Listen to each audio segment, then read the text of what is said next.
Hello పిల్లలు, మీ పెద్దవాళ్ళని కూడా రమ్మనండి. మళ్ళీ మనం హనుమ చరిత్ర చెప్పుకుందాం. ఇలాగా ఈ శతానందుడు ఆ, ఏం చేశాడంటే, ఇది హనుమ యొక్క పరోపకార చింతన, బుద్ధి కుశలత. సుగ్రీవ, అంగద, జాంబవంతులు చెప్పారు ఈయనకి, ఆమ్, రాముడికి, వాళ్ళకి ఆ రావణాసుడి తమ్ముడైన విభీషణుడికి మీరు అభయం ఇవ్వద్దని చెప్పారు. కానీ ఈయన రాముడు ఈ హనుమ యొక్క మంత్రాంగాన్ని విన్నాడు, కానీ ఈ సుగ్రీవాదులు చెప్పిన మాట వినలేదు. వినకుండా ఈ ఆంజనేయ స్వామి ఎంత గొప్పవాడో ఆయనకి తెలుసు. లంకలో రావణుడికి రావణ్ణి సలహా చెప్పినట్లు చెప్పి తనకు ఉపకారం చేసిన విభీషణుడు ఉన్నాడే, ఆ విభీషణుడికి లంకారాజ్య పట్టాభిషేకం చేయించాలని చెప్పి ఈయన ఈ రాముడికి ఆయనకి మీరు ఆయన్ని దగ్గరికి చేర్చుకోండి, మనకి వాళ్ళ వల్ల ఉపకారం ఉంటుంది అని చెప్పి సలహా చెప్పాడు రాముడికి. అంత గొప్ప ఆలోచన గలవాడు ఈ హనుమ. కార్యసాధన సమయోచితంగా ఆలోచన చెప్పడంలో మంత్రి చెప్పినట్లుగా చెప్తాడన్నమాట. ఏమీ వంచకుండా చక్కగా ఆలోచించి చెప్తాడు.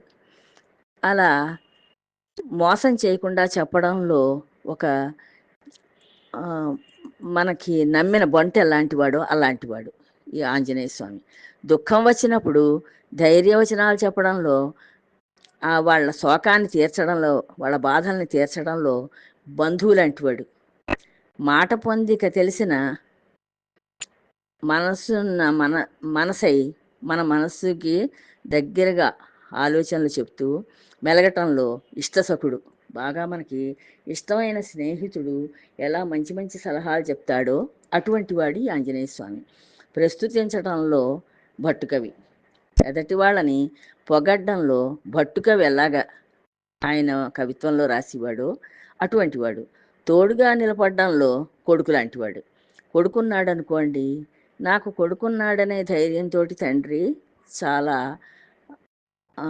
ధైర్యంగా ఉంటాడు. ఇన్ని సుగుణాలు రాసి కనుకనే ఈ హనుమ రాముని యొక్క మనస్సును గెలుచుకోగలిగాడు. బలము, నీతి, బుద్ధి, సరసోక్తి, మృదుభాషణ, కార్యనిర్వహణ, సత్య, వివేక ఇత్యాది ఈ శుభలక్షణాలన్నీ ఉన్నాయి ఈ ఆంజనేయ స్వామికి. అంచేత ఈ రాముడు మెప్పు పొందగలిగాడు. లేకపోతే నరనాథుల కొలువు చేయడం తరమా? లేదంటే ఇన్ని ఇన్ని సుగుణాలు కనుక లేకపోతే ఈయన వానరుడు ఆంజనేయ స్వామి. మామూలుగా మనుషుల యొక్క కొలువులో రాజ్యంలో ఉండడం అంటే అంత తేలికైనది కాదు ఈ కోతులకి. కానీ ఈయనకి ఇన్ని శుభలక్షణాలు ఉన్నాయి కనుక ఈ రాముడి దగ్గర ఉండగలిగాడు. అఖిల భూత దయానిష్ఠుడైన వశిష్ఠుడు హనుమ యొక్క ఈ వృత్తాంతాన్ని శతానందుడికి చెప్తున్నాడు. చెప్పి ఇంకా చెప్తాను విను, రావణాసురుడి ఈ హనుమ యొక్క విశేషాలు ఇంకా చెప్తాను వినమని చెప్తున్నాడు. విభీషణ్ సలహా మేరకు రాముడు సముద్రాన్ని 3 రోజులు ప్రార్థించాడు. ఈ విభీషణుడు చెప్పాడు రాముడికి, నువ్వు ఈ సముద్రాన్ని 3 రోజులు ఈ సముద్రాన్ని ప్రార్థించండి, మీరు ప్రార్థిస్తే మీకు దారిస్తుంది లంకకి అని చెప్పాడు. చెప్తే ఈ రాముడు ఎంతో నిదానంగా 3 రోజులు ప్రార్థించాట.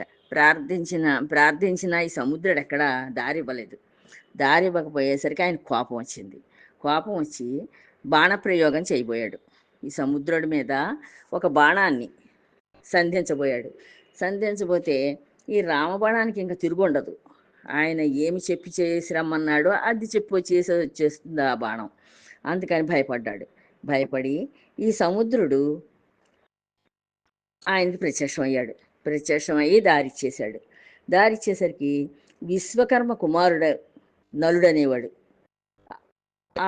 ఆ నలుడు ఏం చేశాడు, ఆయన సారథ్యంలో ఆయన అక్కడ వీళ్ళందరికీ వానరులందరికీ కూడా యజమానిగా ఉంటూ పెద్ద పెద్ద చెట్లని, ఏనుగంత బండరాళ్ళని వీటిని తెచ్చి సేతు నిర్మించారు వీళ్ళు. ఈ కోతులన్నీ కలిసి ఈ నలుడు చెప్పినట్లుగా వింటూ వీళ్ళు వారధిని నిర్మించారు. ప్రతి రోమం చేత ఈ ఆంజనేయ స్వామి ఏం చేసేవాట, ఆయనకి మామూలుగా కోతి కదా, ఒంటి నిండా పెద్ద పెద్ద వెంట్రుకలు ఉన్నాయి. ఆ వెంట్రుకలకి ఎంతో బలమైన బండరాళ్ళని వాటితోటి బంధించేవాట, ఆ రోమాలతోటి, ఆ వెంట్రుకలతోటి వాటికి కట్టేసి చక్కగా పువ్వు బంతులు తీసుకొచ్చినట్టుగా తీసుకొచ్చేస్తుండేవట ఆ రాళ్ళని. అది చూస్తుంటే దేవతలు కూడా ఆశ్చర్యపోయారట. ఏమిటి ఇంతంత బండరాళ్ళని ఏకంగా వెంట్రుకలతోటి కట్టేసి తీసుకొచ్చి ఇక్కడ సేతు నిర్మిస్తున్నాడా అని చెప్పి వాళ్ళు ప్రశంసిస్తున్నారు, ఈయన పొగుడుతున్నారు, ఆశ్చర్యపోతున్నారు.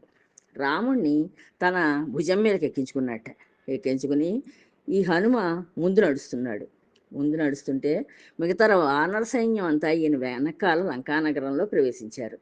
యుద్ధంలో ఆంజనేయుడు జంబుమాలిని చంపాడు, ధూమ్రాక్షుని చంపాడు, అకంపనుని చంపాడు, వీళ్ళ ముగ్గురిని చంపేశాడు. అలాగే రావణుడు కొడుకులైన దేవాంతకుణ్ణి, త్రిశిరస్సుని సంహరించాడు. వీళ్ళిద్దరినీ కూడా రావణుడు కొడుకులు ఇద్దరిని చంపాడు. పోరు ఘోరంగా సాగుతోంది. యుద్ధం చాలా భయంకరంగా సాగుతోంది. లక్ష్మణుడి చేతిలో ఇంద్రజిత్తు వధింపబడ్డాడు. ఇంద్రజిత్తును కూడా ఈ లక్ష్మణుడు చంపాడు. అప్పుడు రావణుడికి చాలా క్రోధం వచ్చేసింది, విపరీతమైన కోపం వచ్చేసింది. తన కొడుకుని చంపాడు లక్ష్మణుడని. ఈ లక్ష్మణుడి మీదకి శక్త్యాయుధాన్ని ప్రయోగించాడు.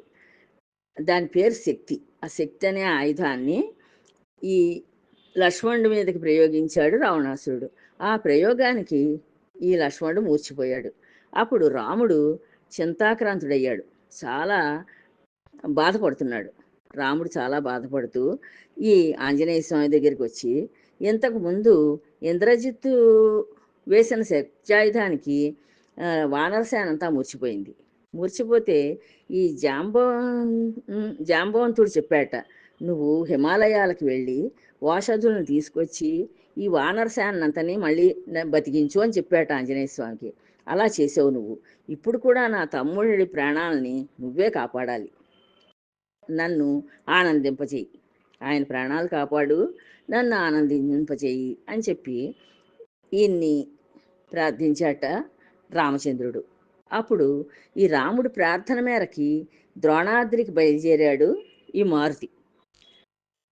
బయలుదేరితే మార్గమధ్యంలో ఒక తాపసాశ్రమం, ఒక తపస్సు చేసుకునే ఆయన ఆశ్రమం కనిపించింది. అప్పుడు లోపల అనుకున్నట్టు ఆయన, నానావిధ పుష్ప పరిమళాలతోటి ఉంది, ఇది తుమ్మెదల ఝంకారాలతోటి ఉంది, వివిధ ఫలాలతోటి ఉంది, సుఖశారికాది ఈ చిలుకలు, మిగతా రకరకాల పక్షులు, ఇలాంటి పక్షులు కలకలారావాలతోటి ఉంది. ఈ ఆశ్రమం చూడడానికి చాలా ఆనందాన్ని కలిగిస్తోంది. ఇంతకు ముందు నేను ప్రయాణం చేశాను కదా, అప్పుడు ఈ ఆశ్రమాన్ని నేను చూడలేదు, ఇప్పుడు ఎలా వచ్చింది ఇక్కడికి ఈ ఆశ్రమం అని మళ్ళీ సందేహిస్తున్నాడు. కానీ ఇక్కడ తాపసి ఎవరున్నారో చూడాలి, చూసి ఆయన ఆశీర్వాదాన్ని తీసుకోవాలి అంచేత కిందకి దిగుదామని దిగాడు ఈ హనుమ. ఈ మావి గున్నలు ఉన్నాయి, ఎన్నో మల్లె చెట్లు, మల్లె తీగలన్నీ వాటికి ఈ గున్నమావిడికి చుట్టూ ఉన్నాయిట. ఎంతో సుగంధాన్ని వెదజల్లుతున్నాయి దాని నిండా ఉన్న పుష్పాల. నేను ఒక ఆ తీగల గుంపు దగ్గర సమాధి నిష్ఠలో కూర్చుని ఉన్నాడు ఒక ముని పొంగవుడు. ఆయన కనిపించాడు ఆంజనేయ స్వామికి. అతన్ని నిజమైన మునిగానే తలిచాడు ఈయన. ఆంజనేయ స్వామి తలిచి, నాకు దాహం వేస్తోంది, మంచినీళ్ళు ఇవ్వండి అని కోరాడు. ఆ ముని ఏం చేశాడు, నిజమైన నిష్టలో కూర్చున్న వాళ్ళలాగా కొంచెం సేపు మాట్లాడకుండా ఊరుకుని తర్వాత కుశల ప్రశ్నలు వేయడం ప్రారంభించాట ఆంజనేయ స్వామిని. సరే, ఆయన అడిగిన ప్రశ్నలకి ఈయన సమాధానం చెప్పాడు. చెప్పిన తర్వాత ఇలా కొంత ఈయన కాలాన్ని అలా వృధా చేయడమే ఆ ముని యొక్క ఆలోచన. ఆ ఆలోచనతోటి ఇలాగ రకరకాలుగా ప్రశ్నిస్తూ కొంచెం కొంత సమయం అంతా వృధా చేశాడు. ఒకానొక నాకు దాహం అవుతోంది నీళ్ళు ఇవ్వండి అని అడిగాడు కదా ఈయన ఆంజనేయ స్వామి. అందుకు ఒకానొక జలాశయం చూపించాడు ఆ ముని. ఇదిగో ఇక్కడే జలాశయం ఉంది, అక్కడికి వెళ్ళి నువ్వు నీళ్లు తాగు అని చెప్పాడు. దప్పిక తీర్చుకుందామని సరోవరంలోకి దిగాడు హనుమ. ఆ సరస్సు చూపించాడు కదా, ఆ సరస్సులోకి దిగాడు ఆంజనేయ స్వామి. దిగిన వెంటనే ఓ భయంకరమైన మొసలు ఉంది అందులో, ఆ నీళ్లలోను. ఆ మొసలి ఈయన పాదాలు పట్టుకుని లోపలికి లాగేస్తోంది. లోపలికి లాగేస్తూ ఉంటే ఈయన వాయువు యొక్క వరంతో వల్ల పుట్టాడు ఈ ఆంజనేయ స్వామి. అంచేత ఈయన చాలా బలవంతుడు, విపరీతమైన బలవంతుడు అవడం చేత ఆ మొసలి 2 దవడల్ని పట్టుకుని చీల్చి చంపేశాడు. వెంటనే అది ఒక అందమైన స్త్రీ రూపాన్ని ధరించింది. ఆ మొసలి ఏమైంది, చచ్చిపోయి ఒక అందమైన స్త్రీగా మారిపోయి ప్రత్యక్షమైంది. రాహువు నోట్లోంచి ఈ పౌర్ణమి నాడు చంద్రుడిని రాహువు పట్టుకుని మింగేస్తూ ఉంటాడు. అప్పుడు ఆయన గ్రహణం పట్టినప్పుడు, చంద్రగ్రహణం పట్టినప్పుడు ఈ రాహువు ఈ పున్నపు చంద్రుడిని మింగేస్తూ ఉంటాడు. ఆ మింగిన తర్వాత మళ్ళీ బయటకు వచ్చినప్పుడు ఆయన మెరుపుతీగలా ఎంత అందంగా కనిపిస్తూ ఉంటాడో అలా ఉందిట ఈ అమ్మాయి కూడాను. ఆవిడని చూసి ఆశ్చర్యపోయాడు ఈ ఆంజనేయ స్వామి. అరజారు ఆవిడ బయట జారిపోతూ ఉంటే బిగించి పెట్టుకుని తను బుగ్గ మీద చెయ్యట్టుకుని ఈ కంకణాలేమో చేతికున్న గాజుల్ని వెనక్కి తోసి అలా మొహం మీద వాళ్ళ చిన్న చిన్న చిరువెంట్రుకలన్నీ చెవి వెనక్కి తోసుకుని ఆవిడ ఎంతో అందంగా, ఆ చేతివేళ్ళు కూడా చాలా మృదువుగా ఎంతో అందంగా ఉన్నాయి, ఎంతో మురిపెంగా, చాలా చూడ్డానికి చాలా ఇంపుగా కనిపిస్తోంది. అలా ఆవిడ ఈ పాదాలు చాలా ఎర్రగా మెరిసిపోతూ ఉన్నాయి. ఇలా ఆకర్షణీయంగా కనిపిస్తోంది ఈవిడ. పగడాల వంటి చేతులతోటి, పగడాల రంగు కలిగి ఉన్నాయట ఎర్రటి చేతులు. ఆ చేతులతోటి హనుమ పాదాలు పట్టుకొని ఆయనని పూజ చేసినట్లుగా ఇలా స్తుతించిందిట. ఆయన్ని పూజ చేస్తున్నట్లుగా. జయ సంసార మహాంధకార తరణి సౌవర్ణ భూభృజృణి జయ నానాగమ తత్వ భవ్య సరణి సద్భక్త చింతామణి జయ దుష్టాసుర జీవమారుత ఫణి చెంచత్ ప్రతాపారణి జయ సాధూత్తమ చిత్తన వారణ శృణి శాఖామృగ గ్రామణి అని చెప్పి ఆయన్ని స్తుతించింది ఈ అమ్మాయి. స్తుతించి వారధిని దాటి రామముద్రను సీతకిచ్చి లంకను దహించి రాక్షసుల పొంకమణిగించిన ఓ విబుధాగ్రగణ్య మారుతి శరణ్య నీకు నమస్కారం.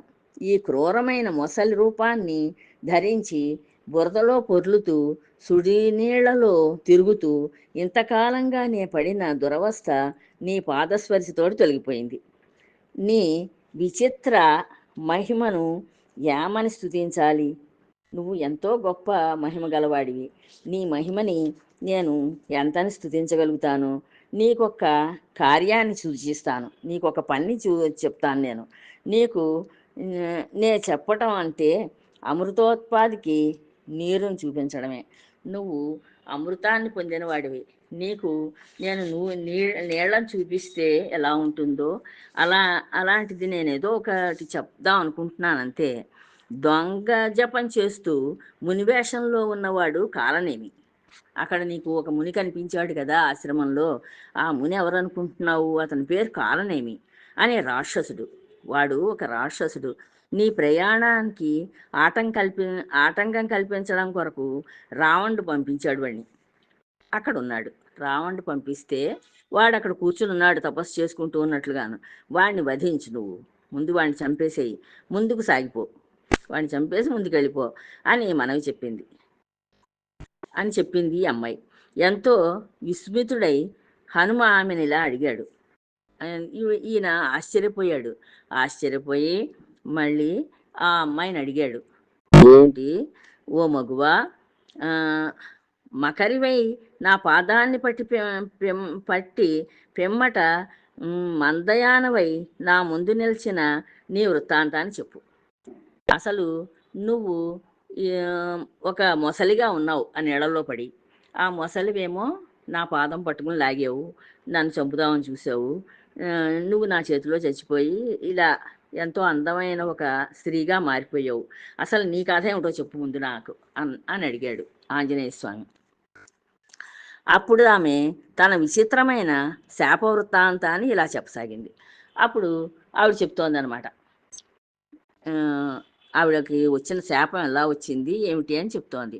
ఓ కరుణామూర్తి విను, నా కథ చాలా అద్భుతావహమైంది. నేను దివ్యాంగనని, నేను దేవతా స్త్రీని. నా పేరు ధాన్యమాలిని. రంభ, ఊర్వశి, హరిణి, తిలోత్తమ, శశిరేఖ మొదలైన ఈ దేవతా స్త్రీలు ఉంటారు. వాళ్ళందరూ నాట్యకత్తెలు అన్నమాట. వీళ్ళు నా ఇష్టసఖులు. వీళ్ళందరూ కూడా నా స్నేహితురాళ్ళు. అగ్నిష్టోమ, జ్యోతిష్టోమ, పౌండరీకాది వైదిక క్రతువులు చేసిన సోమయాజులు నా మేటి కాముకులు. వీళ్ళందరూ కూడా ఇలాగా ఇంత గొప్ప గొప్ప ఈ క్రతువులు చేసిన వాళ్ళు నన్ను ఇష్టపడుతూ ఉంటారు. మహాఘోర రణరంగంలో వైరివీరులను చెండాడి సంగరముక్తులైన సూరులు నా పార్శ్వవర్తులు. రణరంగంలో ఎంతో ఘోరంగా వాళ్ళతోటి యుద్ధాలు చేసి వాళ్ళని చంపేసి వీళ్ళు ఆ చంపిన వాళ్ళు నా వీరులు ఉన్నారే, ఆ వీరులు నాకు ఈ పక్క ఆ పక్క నడుస్తూ వాళ్ళు ఉంటారు, నన్ను కాపాడుతూను. రంజకమైన గాంధర్వ విద్య నా మంత్రసిద్ధి. నేను చాలా చక్కగా పాడగలను. ఆ గాంధర్వ గానాన్ని నేను ఆలపించగలను. అది నాకు మంత్రసిద్ధి, నాకు సిద్ధించిన విద్యది. ఒక రోజున కైలాసంలో శంకరుడు ప్రమదగణ పరివృతుడై పేరోలగా ఉన్న వేళ నేను నా మేళంతో వచ్చి వెళ్ళి శృతులను సరిచేసుకొని రాగంలో రంజకత్వానికి లోటు రాకుండా రూపలావణ్య రేఖా సౌష్ఠవ గాంభీర్య హావభావ విభ్రమ హేళా విలాస లీలా చాతురి విశేషాల చేత అక్కడున్న వారందరికీ ఆహా పుట్టించి ఒక జక్కిని దరువు ఆడాను. ఈవిడ ఈ కైలాసంలో శివుడు కూర్చుని ఉంటే ప్రమథగణాలతోటి కలిసి అక్కడ చక్కగా మేళం చేసింది ఈ మిగతా వాళ్ళందరితోటి కలిసి. మిగతా ఆవిడ స్నేహితురాళ్ళందరినీ పిలుచుకుని వెళ్ళి అక్కడ ఆ సభలో ఆహా అనిపించుకునేటట్లుగా ఈవిడ చక్కగా ఆడింది, పాడింది. దానికి శివుడు మెచ్చుకొని ఈవిడికి ఒక విమానాన్ని బహూకరించాడు. నేను ఆ విమానం ఎక్కి భువి అన్ని తావులా సంచరిస్తూ ఈవిడేం చేసింది, విమానం ఇచ్చాడు కదా శివుడు, ఆ విమానం ఎక్కి ఈ భూమి మీద అన్ని ప్రదేశాల్లోనూ తిరుగుతోంది, సంచరిస్తూ ఉంటే ఒకనాడు ఈ జలాశయంలో